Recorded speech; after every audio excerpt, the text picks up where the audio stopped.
Azad Samaj party के राष्ट्रीय अध्यक्ष पहुंचे चंद्रशेखर पीड़ित परिवार से मिलने, जहां पर पीड़ित परिवार को सुरक्षा का दिया भरोसा, वही सरकार पर उठाए सवाल। जहां पर औरैया जिले के सहार थाना क्षेत्र के बहादुरपुर गांव में ब्रजेश उम्र 35 वर्ष की गांव के ही गजेंद्र सिंह ने फावड़ा से काटकर हत्या कर दी थी, जहां पर पुलिस द्वारा आरोपी को जेल भेज दिया गया था। पीड़ित परिवार ने चंद्रशेखर से मदद की गुहार लगाई थी और वीडियो सोशल मीडिया पर वायरल हुआ था, जिसको लेकर औरैया पहुंचे पीड़ित परिवार से मिलने चंद्रशेखर। वही प्रशासनिक अधिकारियों से की वार्ता। चंद्रशेखर के पहुँचने पर हजारों की संख्या में उनके कार्यकर्ता हुए इकट्ठा और न्याय न मिलने पर दी आंदोलन की चेतावनी।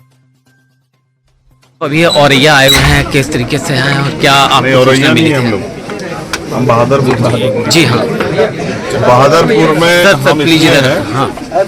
कि बहादुरपुर में हमारे परिवार के एक व्यक्ति की हत्या हुई और जिसकी हत्या हुई उसका परिवार डर के साए में है। ये मेरे साथ गौरव हैं, ये बहुत छोटे हैं। कितने साल के?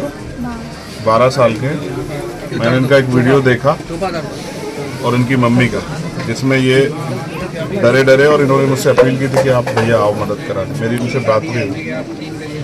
मैं ये समझता हूँ कि मैंने जब इस परिवार को सुना है तो वो इस डर में है कि हो सकता है उनके साथ कभी भी कोई घटना घट जाए, क्योंकि उनके पहले के अनुभव बहुत अच्छे नहीं हैं। और उन्होंने जो बताया 2012 में उनके फादर के साथ, जिनकी हत्या हुई, उनके फादर के साथ, उनकी मदर के साथ जो संदिग्ध घटनाएं घटी, जिनका उनको शक है और नीचे के लीजिए 24 न्याय भी उस तरह से शायद नहीं मिला जिसकी उनको उम्मीद थी। और अब ये जो हुआ, मैं अभी यहाँ के अधिकारियों से बात करूँगा। मुझे लगता है कहीं ना कहीं कार्रवाई में कुछ ढिलाई बरती गई। इस परिवार की सुरक्षा व्यवस्था भी मजबूत होनी चाहिए। इसके लिए तो इस परिवार के लिए परमानेंट सुरक्षा की व्यवस्था। कुछ हमारी मांगे भी रहेंगी, जैसे इस परिवार को एक उचित मुआवजा जो है वो मिलना चाहिए। इस परिवार को सशस्त्र लाइसेंस जो है, आर्म्स लाइसेंस की व्यवस्था सरकार कराए, क्योंकि अगर ये अपनी जीवन रक्षा नहीं कर पाएंगे, कोई घटना हो जाए, कौन जिम्मेदार होगा? ये इनका अधिकार भी है।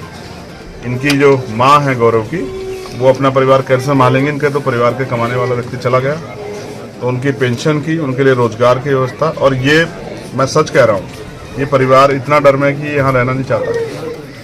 तो सरकार की जिम्मेदारी है कि इस परिवार की जिम्मेदारी इनकी व्यवस्था करे कि जहाँ भी रहना चाहते हैं। ये अधिकार हमें कानून देता है। तो मुझे लगता है कि आज आने से काम नहीं चलेगा। मैं जल्द जो है आज अपने सभी साथियों से बात करके एक बड़ा धरना जो है औरैया जिला मुख्यालय पर होगा। इसके बिना कार्य नहीं चलेगा, मुझे ऐसा लगता है। क्योंकि अगर परिवार डर के साए में है और न्याय नहीं मिल रहा है, कुछ आरोपियों को बचाने की बात भी सामने आ रही है और मेरी परिवार से बात हुई, मैं अधिकारियों से बात करूंगा। अगर परिवार न्याय होने से ज़्यादा न्याय दिखना बहुत जरूरी है। ये कैसा उत्तर प्रदेश है जिसमें मुख्यमंत्री कहते हैं कि सब अच्छा है, कानून व्यवस्था बहुत अच्छी है। उसी उत्तर प्रदेश में यहीं 200 किलोमीटर लखनऊ से, और आज एक परिवार डर के साए में, मुख्यमंत्री जी बहुत बड़े बड़े भाषण देते हैं। मुख्यमंत्री जी का झूठा खोखले वादे की सच यही है। तो ये अन्याय हम लोग बर्दाश्त नहीं करेंगे। आज तो मैं परिवार से मिलने आया था, लेकिन अभी मुझे लगता है कि यहाँ मेरी जरूरत ज़्यादा है। तो अब हम इस पर एक बड़ा आंदोलन कॉल करेंगे, ऐसे नहीं चलेगा। और मैं यहाँ के अधिकारियों से भी वार्ता भी करूँगा और मैं उनको चेतावनी भी दे रहा हूँ, वो किसी गलतफहमी में ना रहे।